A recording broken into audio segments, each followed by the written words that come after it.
Muy bien, estamos estudiando nosotros este capítulo 8, ¿sí? Estamos en este día toca el capítulo 8 y le he estado compartiendo acerca de todo esto, que oremos por el tiempo de la palabra.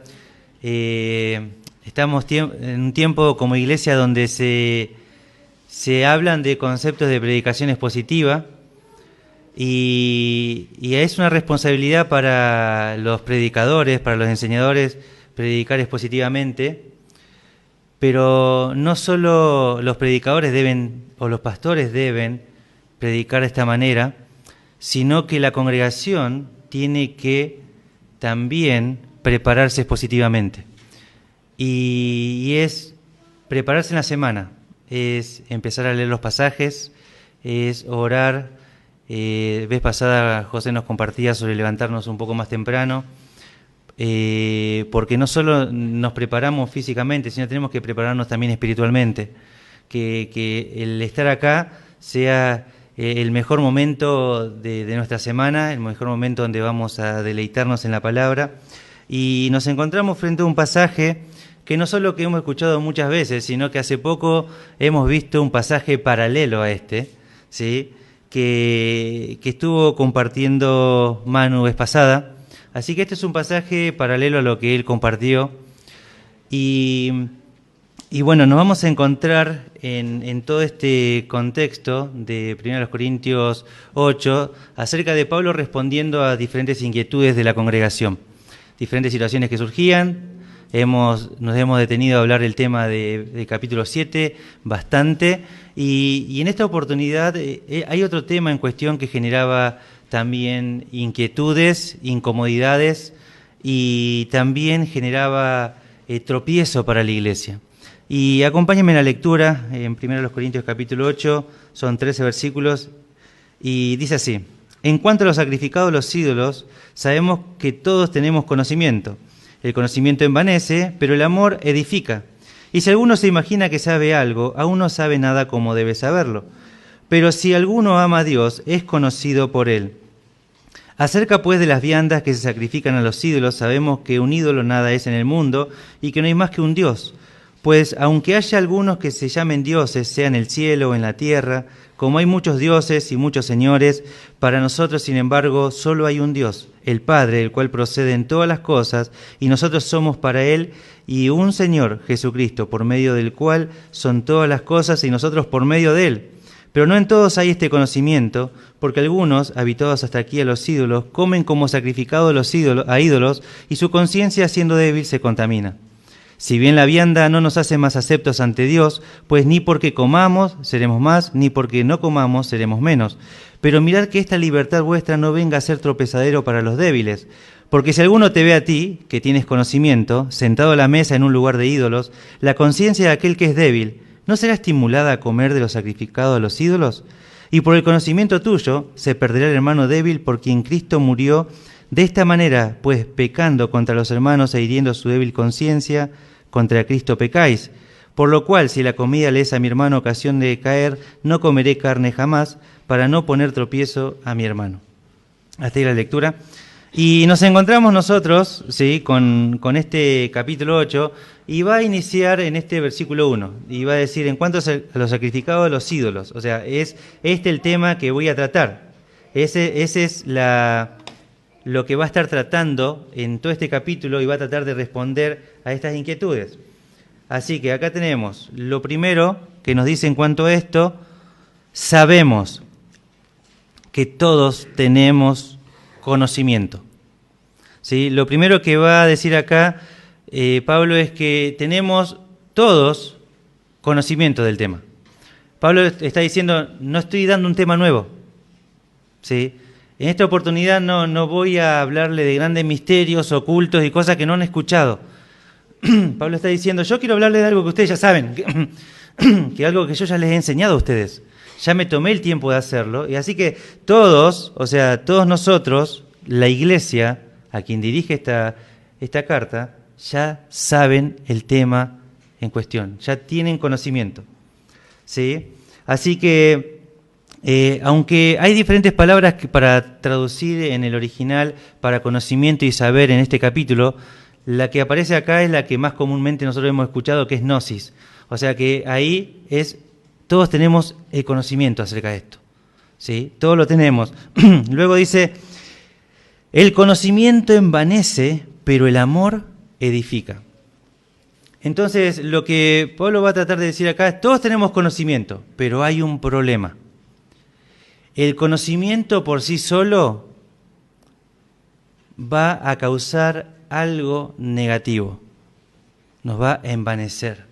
Recuerden ustedes que está hablando a una iglesia que para ellos el conocimiento, la sabiduría, los primeros capítulos que hemos estudiado de la carta, ¿sí?, era muy común para los griegos, ¿sí?, con todo el hecho que los griegos van detrás del conocimiento, de la sabiduría, del saber, pero era simplemente la ambición por saber algo nuevo. No era porque ellos tenían algo más que eso, era simplemente un conocimiento. Entonces, ¿qué es lo que causa el conocimiento en sí? Solo, aislado, envanecimiento. O sea, el que únicamente llenemos nuestra mente, nuestro cerebro de información, lo único que nos causa a nosotros es envanecimiento. Nos vamos a sentir orgullosos de todo lo que sabemos, de todo el conocimiento que tenemos. Y fíjense que ustedes acá el conocimiento lo que va a apuntar, ¿sí?, es algo que parece como que en algún sentido son opuestos, el conocimiento y el amor, como lo plantea acá. Pero no debería ser así para el cristiano, pero cuando lo único que hay es conocimiento, lo que termina causando es envanecimiento. Porque el conocimiento se va a centrar ¿en quién? En uno. Pero el amor se centra en otros. Entonces, cuando el conocimiento se centra en uno, causa envanecimiento. Y el amor se va a centrar en otros. Si los separamos a estos dos, ¿sí?, el conocimiento es malo.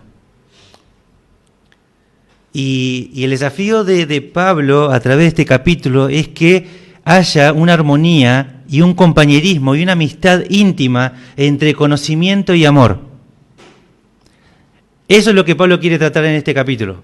Pablo está diciendo justamente en esto que el conocimiento de por sí solo es malo.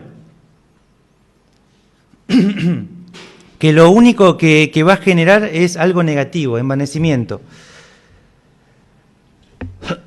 Por eso en el versículo dice, y si alguno se imagina que sabe algo, aún no sabe nada como debe saberlo. Y en este versículo 2, Pablo está diciendo, si alguno, siquiera haya uno acá presente, dice Pablo, que se imagina, o sea, la imaginación es mentira, no es real, ¿sí? Solo pasa acá. Si ustedes piensan esta palabra imaginación, pueden pensar en conceptos del Antiguo Testamento que la nación de Israel se iba tras la imaginación. No sobre cosas reales, sino cosas que estaban solo en su mente. Entonces acaba de decir, si alguno se imagina que sabe, o sea que lo que está en la mente nomás es que sabe, y la palabra ahí sabe es un conocimiento completo, total. Que es en realidad como decir, si alguno se cree que tiene una maestría, un doctorado en el tema de los sacrificados de los ídolos, eso es lo que está diciendo Pablo. Un conocimiento máximo, completo, que nadie le puede decir más nada de esa persona.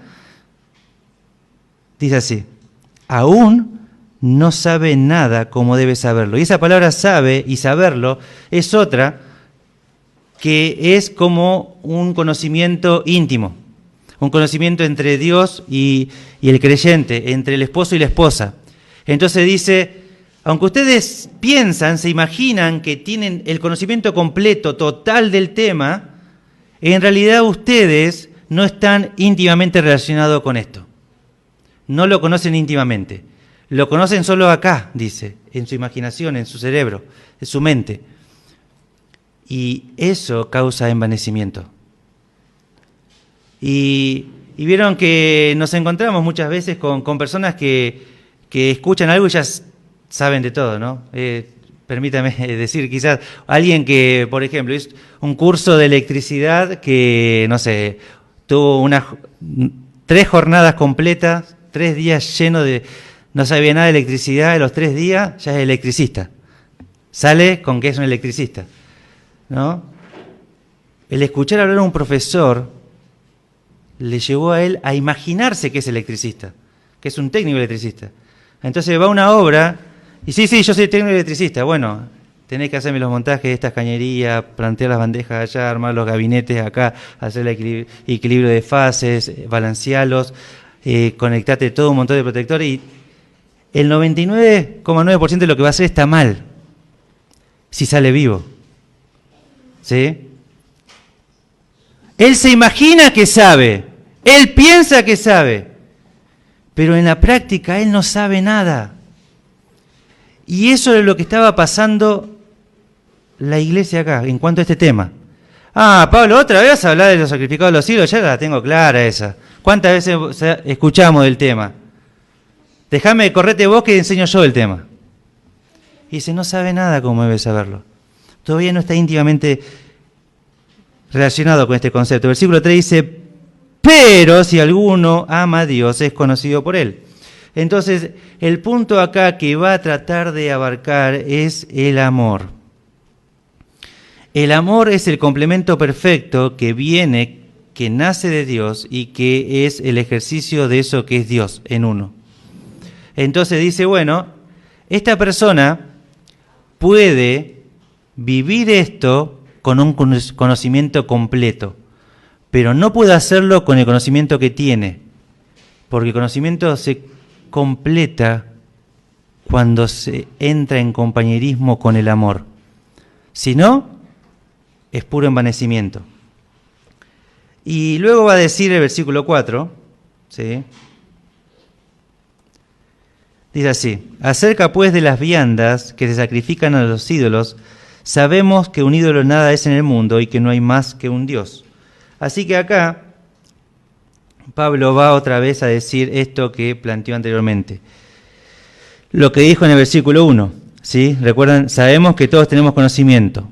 Ahora vuelve en el versículo 4 a decir, sabemos que un ídolo nada es en el mundo y que no hay más que un Dios. Y esto Pablo dice, lo sabemos. O sea, este concepto de que hay un solo Dios y que no hay nada fuera de él, es un conocimiento que sí lo tiene el creyente completo. Porque tanto en el Antiguo Testamento como en el Nuevo siempre el énfasis fue el mismo. Hablar de este concepto no es como hablar del concepto de iglesia, que era un misterio oculto, sino que esto era algo que todos lo sabían y que era algo normal para todos aquellos que se acercaban a las Escrituras a entender que había un solo Dios. Entonces dice Pablo que acerca pues de las viandas que se sacrifican ¿a quién? A los ídolos, hacia ellos. Sabemos que no existen, ¿sí? Esos no son dioses. Hay un solo Dios y nada hay fuera de él. Acompáñenme a Isaías 43. Hay un montón de pasajes porque es un tema que todo el Antiguo y Nuevo Testamento lo enseña, lo plantea. Permítame solo buscar uno para complementar esta enseñanza porque ilustra muy bien el concepto y no tenemos que estar yendo de un lado a otro porque ya con este pasaje ya lo dice todo. Ya, Isaías 43, versículo 10 dice, vosotros sois mis testigos, dice Jehová, y mi siervo que yo escogí, para que me conozcáis y creáis y entendáis que yo mismo soy. Antes de mí no fue formado ¿qué? Los presentes. ¿No fue formado qué? Ni lo será después de. O sea que si miramos si quisiéramos hacer una cronología de Dios, podríamos decir que se formó antes que Dios. ¿Un Dios? No. Y después de él, tampoco. Hay un solo Dios y nada fue creado fuera de Él como Dios. Así que hay solo uno. Versículo 11. Yo Jehová, y fuera de mí no hay quien salve. Dios está razonando acá y está diciendo, si yo soy el único Dios y se me ocurre hacer algo en contra de cualquier objeto de la creación, nadie los puede salvar. ¿Por qué nadie los puede salvar? Porque nada ni nadie puede igualar a Dios. Nadie le puede hacer frente y nadie le puede ganar a Dios. Entonces, nadie puede salvar. Ni tampoco a vos y a mí nos puede salvar alguien que no sea Dios. Yo anuncio, versículo 12, y salvé e hice oír, y no hubo entre vosotros Dios ajeno. No lo hubo. Dios mira la historia de la nación de Israel y dice, no hubo. Yo fui el que lo saqué de Egipto, yo fui el que hice acá, hice estos milagros. Solo fui yo. No los dioses que ustedes se hicieron. Porque después hago otra mención, pero la nación de Israel ha sido en muchas ocasiones igual que las otras naciones. Sirvieron a muchos ídolos, sirvieron a muchos dioses de este mundo. Y le atribuían las obras de Dios a esos. Y en un montón de oportunidades Dios tuvo que decirle, no, soy solo yo el Dios de Israel. El Dios del mundo, el Dios de la creación, no hay más nada fuera de mí. Y dice acá, vosotros pues sois mis testigos, dice Jehová, que yo soy Dios. Ustedes son los únicos que pudieron verme a mí obrando. Ustedes son testigos míos de que no hay otro Dios. Versículo 13. Aún antes que hubiera día, yo era. Antes de que existiera todo, yo ya existía. Y no hay quien de mi mano libre. Lo que hago yo, ¿quién lo estorbará? ¿Quién se va a interponer? Nadie lo puede hacer. Nadie está a la altura de Dios. Entonces, esto que Dios está diciendo acá en este pasaje en Isaías es una enseñanza que se transmite en toda la Escritura. Entonces, cuando vamos al pasaje que estábamos estudiando, volvemos a 1 Corintios, capítulo 8, acompáñenme ahí por favor, ¿sí? Nos encontramos nosotros con esta realidad. Sabemos que un ídolo nada es en el mundo y que no hay más que un Dios. Lo sabemos, dice Pablo. No es algo nuevo que les quiero decir. Versículo 5. Pues aunque haya algunos que se llamen dioses, sea en el cielo o en la tierra, como hay muchos dioses y muchos señores. Sabemos que hay, ¿sí? O sea, nosotros somos conscientes de que esto pasa. Y que hay personas que le llaman dioses, que le llaman ídolos, y que los adoran. Ahora, lo que ellos digan o hagan no cambia la verdad inmutable de que solo hay un Dios. Ellos pueden decirlo, ellos pueden llamarlo, pero no es verdad. Hasta pueden creerlo, hasta pueden tener una filosofía de vida, hasta pueden tener religiones, pero no hay más que un Dios. Y a los demonios se le puede llamar dioses. ¿Por qué? Y porque tienen poder sobre la materia, sobre los elementos, sobre cosas, y en un sentido son extraterrestres, ¿no? Porque no son de esta tierra, no son de esta creación, porque sus cuerpos pertenecen a otra creación, no a esta. Entonces, cuando andan en este mundo, como andan los demonios, más vale que tienen poder. Poder que nosotros no tenemos con estos cuerpos, porque estos cuerpos son de esta creación. Ya tendremos cuerpos glorificados que no respetarán las leyes de este mundo, pero hoy no es tiempo. Y ellos los pueden considerar dioses. Y sí los pueden considerar dioses. Y no es maravilla, no ignoramos las maquinaciones de Satanás, de que se disfraza como ángel de luz. No, pero yo le oré, le pedí, le recé a este santo, a este Dios, y me concedió y me dio eso. Por eso voy caminando, por eso llevo esto, por eso me voy a aquel lado. Y claro, porque tiene que parecer luz, tiene que parecer a Dios, tiene que parecer a Cristo, que se proclamó ser la luz del mundo. Porque lo es. Entonces, es una de sus estrategias, es una de sus maquinaciones de cegar el entendimiento de los incrédulos para que no les resplandezca la gloria del Evangelio de Cristo. Y es su estrategia, y no ignoramos eso, sabemos eso. Tenemos ese conocimiento, que están cegados. Es una estrategia de Satanás para que los acompañe al lago de fuego. Y lo entendemos, y porque la Escritura lo dice así. Y versículo 6 dice, para nosotros, sin embargo, solo hay un Dios, el Padre, del cual proceden todas las cosas, y nosotros somos para Él, y un Señor Jesucristo por medio del cual son todas las cosas, y nosotros somos por medio de Él. Así que Pablo deja bien claro acá que el tema en cuestión, ¿sí? ya es conocimiento público eso, ya todos lo saben. Que nada es en el mundo, esos dioses. Y aunque no estamos de acuerdo con, después voy a hacer una mención en cuanto al consumo de bebidas alcohólicas, pero aunque no estemos de acuerdo con eso, permítame decirle esto. ¿Sí? Nosotros entendemos que nada es en el mundo. O sea que si vos te pasás por un santuario de Gauchito Gil y hay un whisky ahí, te lo podés tomar, bajar y no te va a pasar nada. Más que emborracharte, lógicamente. Vas a empezar a caminar y tambalearte, ¿no? Lógicamente. Pero nada es en el mundo, no tiene poder. Podés ir a agarrar lo que está ahí dado a ese ídolo, porque nada es en el mundo. No tenés que ir con miedo y decir, uy, si lo agarro esto me va a caer tal juicio o tal cosa. ¿Por qué? Porque nada es en el mundo. Y eso lo sabemos.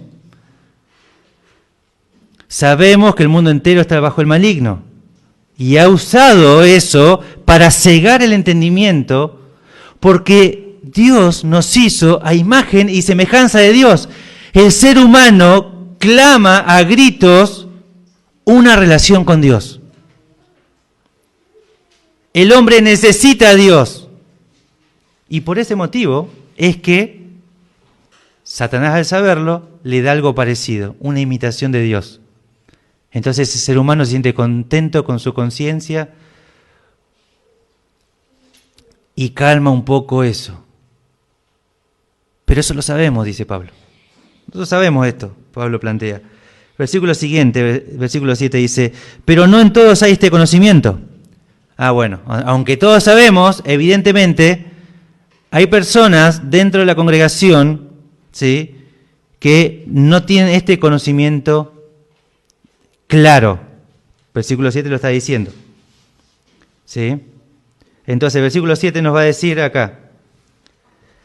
Porque algunos, habituados hasta aquí a los ídolos, comen como sacrificado a ídolos y su conciencia, siendo débil, se contamina. Así que había personas en la congregación que, aunque habían escuchado del tema aún no están del todo convencidos de este tema. Y su débil conciencia se puede contaminar, dice Pablo. Entonces, bueno, ahí entramos en un tema problemático. Y esto puede generar una crisis, una fricción a la congregación. ¿Por qué? Porque hay personas que se pueden bajar ese whisky de Gauchito Gil y entienden de que no pasa nada.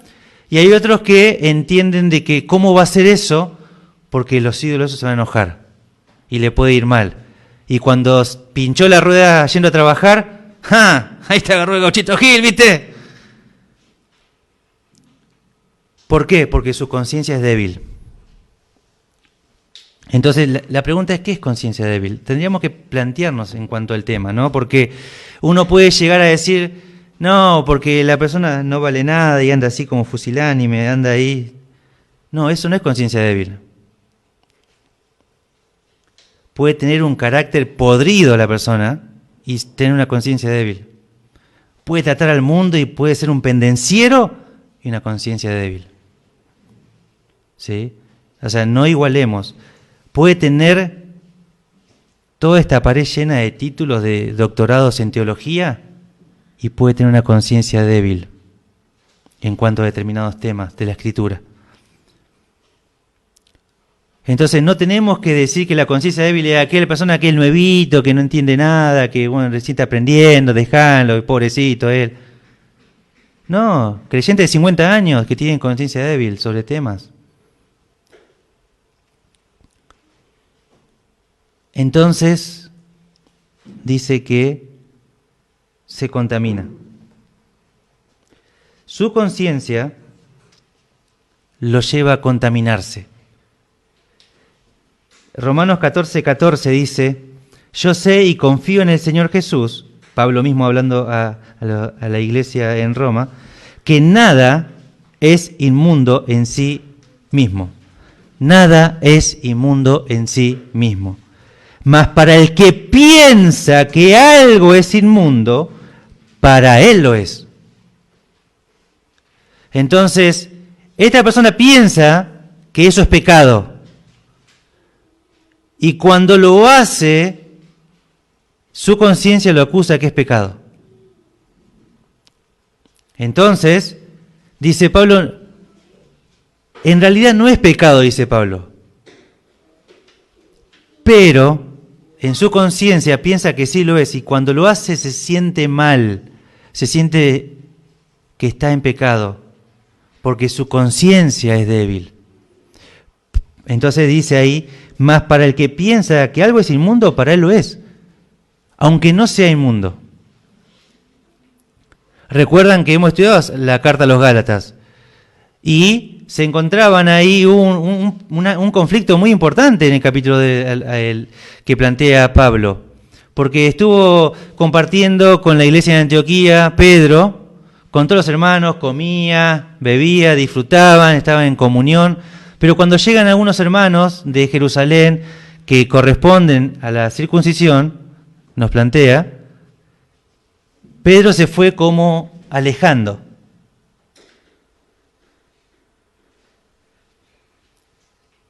Y cuando eso ve Pablo, lo confronta públicamente.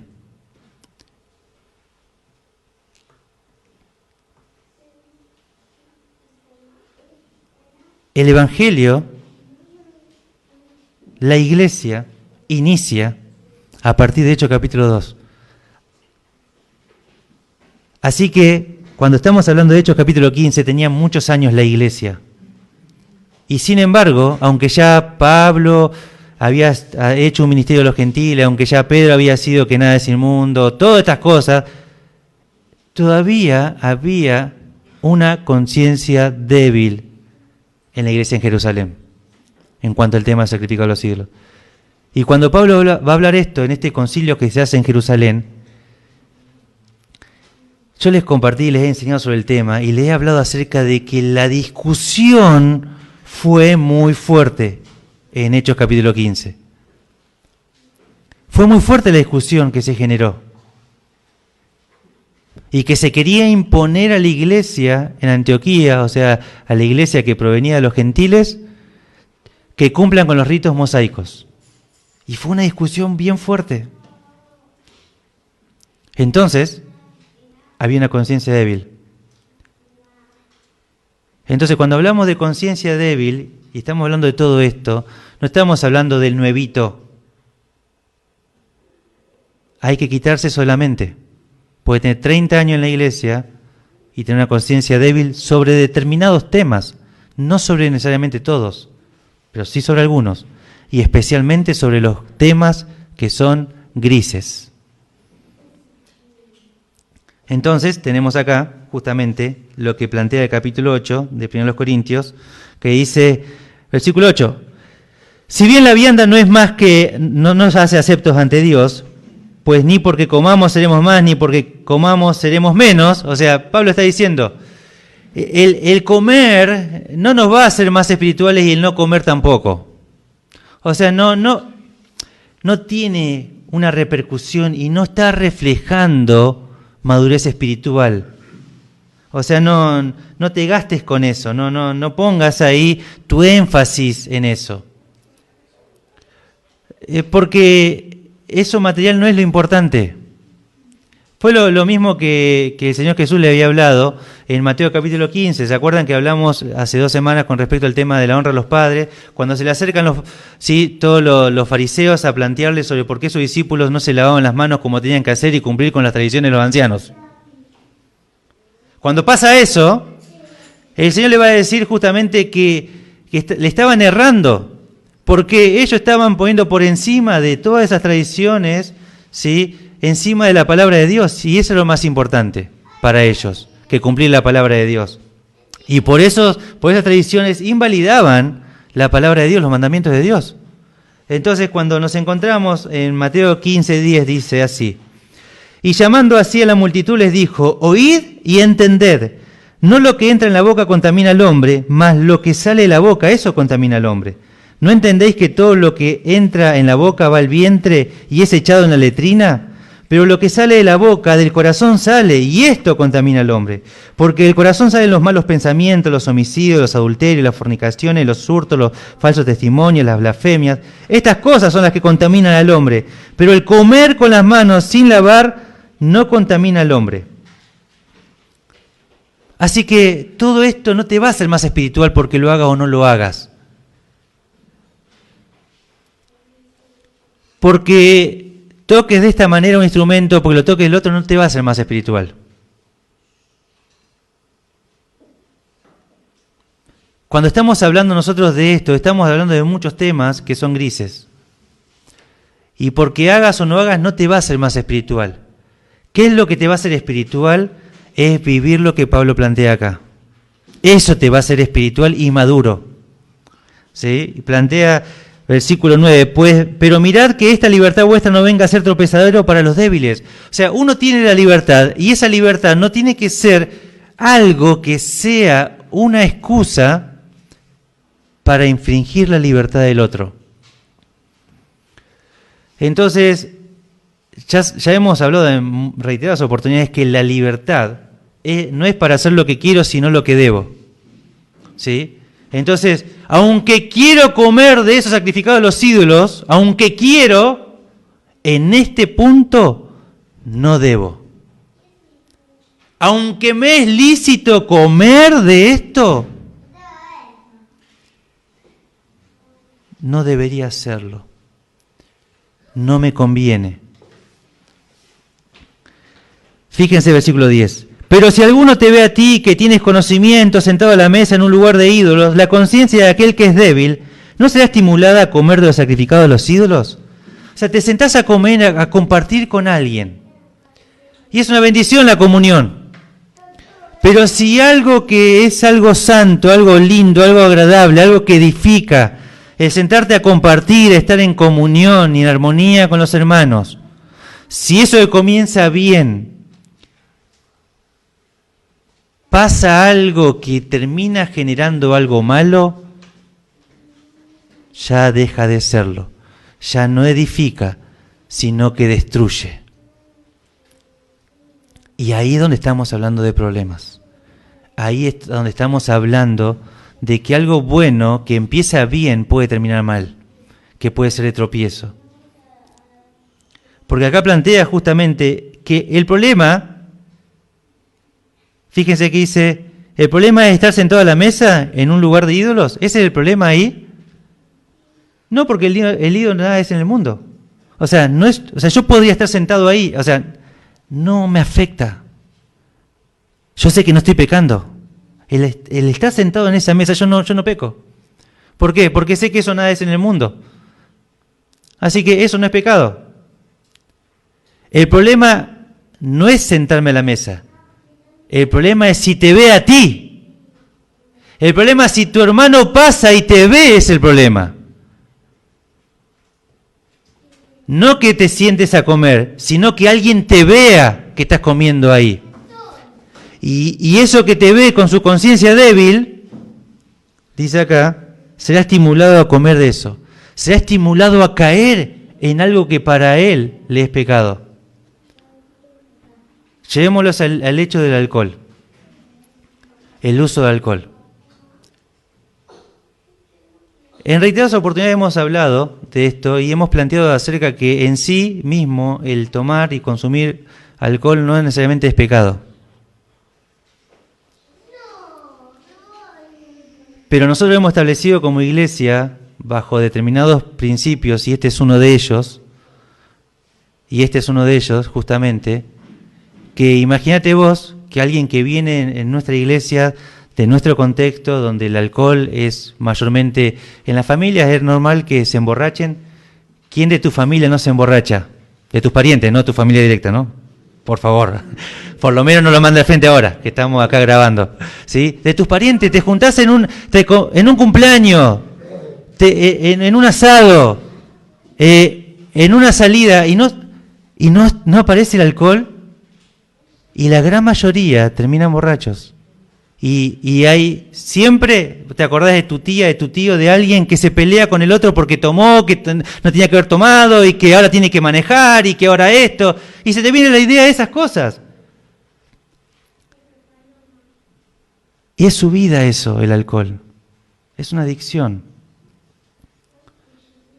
Conoce a Cristo, quiere cambiar su vida y está con alguien de 30 años de iglesia. Pero tomá un vasito de alcohol, poquito de vino, así, mirá, así tomá, no te va a hacer nada. Tomá, si no es pecado, no sea legalista.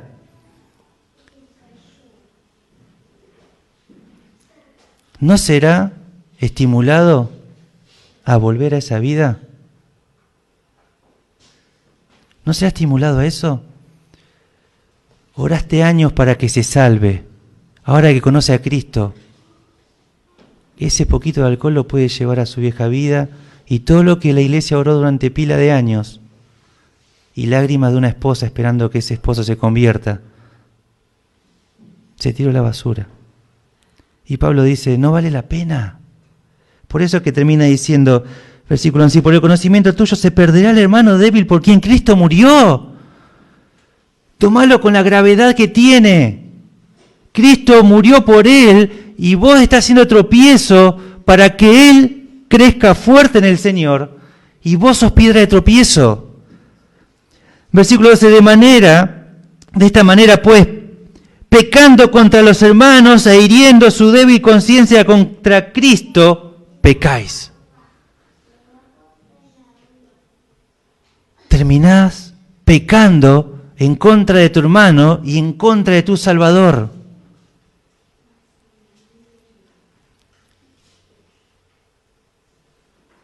Y si alguno, es necesario que haya tropiezo, pero hay por quién viene el tropiezo, mejor le fuera que se colgase el cuello una piedra de molino y se tire.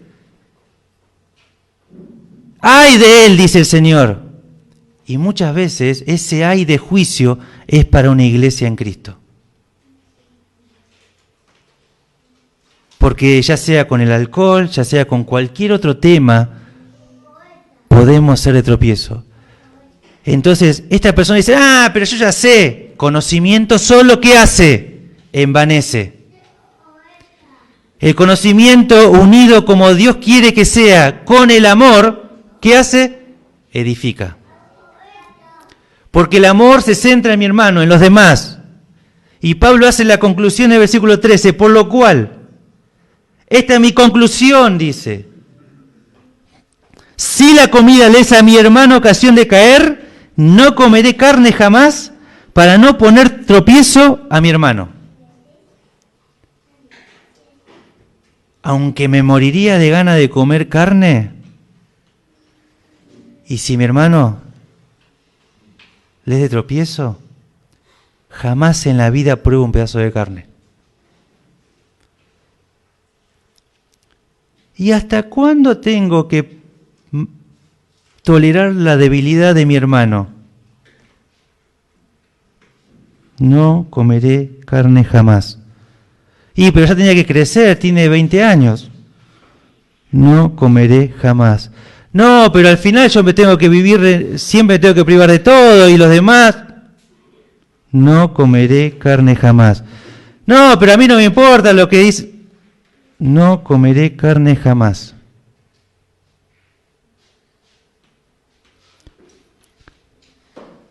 Esa es la conclusión de un hombre y de una mujer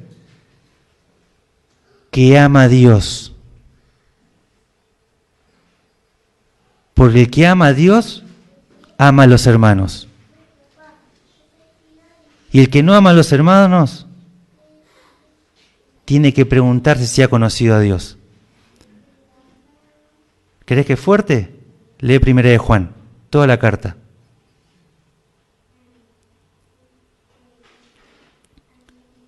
Es el amor lo que está construyendo, dice Pablo. Eso es lo que construye y lo que edifica. Es amor. Si no amo a mi hermano es porque no amo a Dios. Josu nos hablaba eso la semana pasada. Y ahora permítame hacer algunas acotaciones más como parte de la conclusión. Para nosotros, para nuestra iglesia. En incontables oportunidades se ha escuchado de nuestra iglesia que es fría, que no se visita, que no se ama. Antes era muy común eso. Dios ha estado restaurando nuestra iglesia, está trabajando en ella, está edificándola. Y hasta en este tiempo ideamos una forma, un mecanismo para visitarnos. Y que haya personas que te pregunten, ¿visitaste, te viste con alguien que no te hayas visto, no con un amigo, no con alguien? Y si siempre hubo excusas, y si siempre pasó algo, no puedo, no que el trabajo, no que el estudio, no que el frío, no que el colectivo, no que el coronavirus, no que la pandemia, no que mi hijo se enfermó, no que... Y siempre hay una excusa nueva, semanalmente se actualizan las excusas. Y si eso es algo normal... Y si eso es algo normal, no amas a Dios. Y cuando apuntabas con el dedo que la iglesia no hacía, todo lo demás te estaba apuntando hoy a vos de que no estás amando y que el amor no está en vos. Y no digo esto para que te lamentes y te lamas la herida. Te digo para que te arrepientas de tus malas obras. Arrepiéntete. Pedí perdón al Señor y haz las obras de Dios. Amar a Dios y amar al prójimo como a ti mismo. Es el desafío de la Escritura. Agarrá tu WhatsApp y comenzá a mirar los mensajes de acá hace un año atrás con cada persona de la iglesia. Y fíjate cuántas veces vos le mandaste mensaje para preguntar cómo estaba. Si tenía algún motivo de oración. No si te mandaron, si vos mandaste.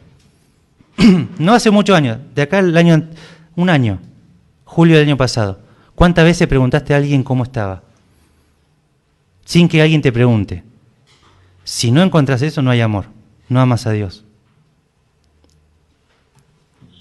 Aunque la Escritura habla mucho del tema, permitime leer Juan. Vayamos a Juan, acompáñame por favor a Juan. Y aunque es muy conocido, es apropiado para este contexto. Juan 13:35 dice... con el 34. Un mandamiento nuevo os doy, que os améis unos a otros.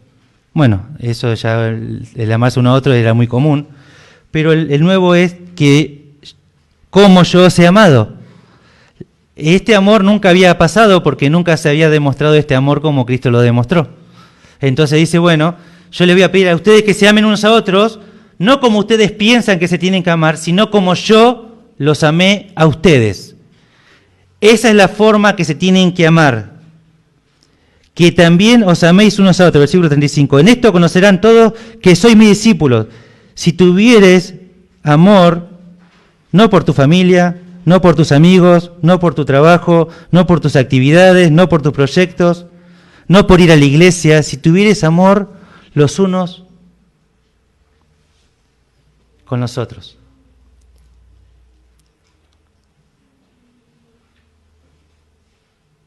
Si no te ves con nadie de la iglesia, si no vas a visitar, si no iniciás y si no vos comenzás a generar relaciones, no sos discípulo de Cristo. Nadie puede conocerte y decir, este es un discípulo de Cristo. No, ¿por qué?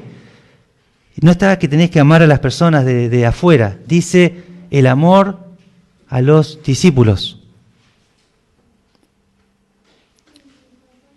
Cuando ven cómo se aman, todos dicen, wow, mirá cómo se aman. Ahí está el amor de Dios. Porque se aman ellos, están juntos, tienen en común todas las cosas, disfrutan, están, comparten, se preguntan, se interesan. Ahí hay amor, ahí quiero ir. Y van a conocer que son mis discípulos.